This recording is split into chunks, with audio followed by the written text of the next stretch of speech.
10th class हमारी school life का वो फेज जो शायद हमें हमेशा याद रहेगा। ना वैसे दोस्त दोबारा कभी मिलेंगे, ना उतना एंजॉयमेंट फिर कभी हो पाएगा। वो सारे दोस्त 10th तक तो बहुत अच्छे थे, क्योंकि उसके बाद एक तो हम सब स्ट्रीम्स में बंट गए और कुछ एक ने तो स्कूल ही चेंज कर लिए। कुछ महीनों तक बातें तो होती रही, मगर वो दोस्ती वक्त के साथ फीकी पड़ गई। 10th क्लास वैसे तो बोर्ड्स की क्लास थी, पर फिर भी हमने बहुत एंजॉय किया था। ढेर सारी मौज मस्ती, क्लासरूम में लड़ाइयाँ, चौक डस्टर तक के लिए फाइट और एनुअल फंक्शन जैसे दिन। वो चुपके से स्कूल में फ़ोन ले जाना, मॉर्निंग असेंबली मिस करने का बहाना, सबने मिलकर किसी एक को सताना और बैक बेंचर्स का सबको हंसाना। वो सारे दिन बहुत हसीन थे। एग्जाम्स के प्रेशर में जो एंजॉयमेंट हुआ वो सचमुच सबसे अलग था।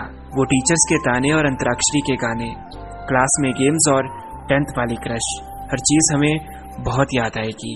वो फेयरवेल पार्टी और लास्ट एग्ज़ाम, कभी उनकी यादें फीकी नहीं पड़ेगी, क्योंकि ये एक ऐसा फेज था जो पूरी स्कूल लाइफ का सबसे बेहतरीन पार्ट था। आई विश कि हम उन दिनों को दोबारा जी पाते। स्कूल का सफ़र हमारी YouTube प्लेलिस्ट ज़रूर चेकआउट कीजिए। 10th क्लास हमारी स्कूल लाइफ का वो फेज जो शायद हमें हमेशा याद रहेगा। ना वैसे दोस्त दोबारा कभी मिलेंगे, ना उतना एंजॉयमेंट फिर कभी हो पाएगा। वो सारे दोस्त 10th तक तो बहुत अच्छे थे, क्योंकि उसके बाद एक तो हम सब स्ट्रीम्स में बंट गए और कुछ एक ने तो स्कूल ही चेंज कर लिए।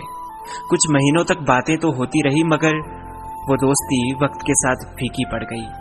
10th क्लास वैसे तो बोर्ड्स की क्लास थी, पर फिर भी हमने बहुत एंजॉय किया था।